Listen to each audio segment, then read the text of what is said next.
ভাতের পাতিল, তরকারির পাতিল, আটার পাতিল, পানির পাত্র, যত কিছু খাদ্য দ্রব্যাদির পাত্র আছে সব ঢাকো, বিসমিল্লাহ বলো। কেন?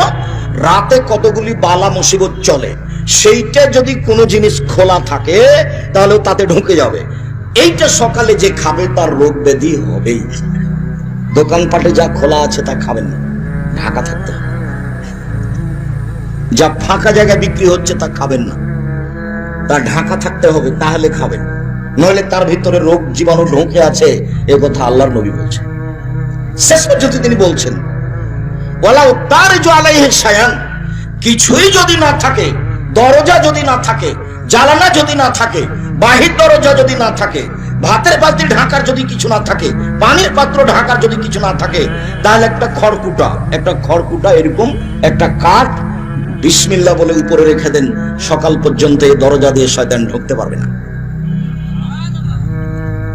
এই পানির ভিতরে কোনো বালা মুসিবত প্রবেশ করতে পারবে না। যাদের কোনো ব্যবস্থা নাই তাদের জন্য শেষ বাক্য রাসূল সাল্লাল্লাহু আলাইহি সাল্লাম বলছিলাম বিসমিল্লাহ।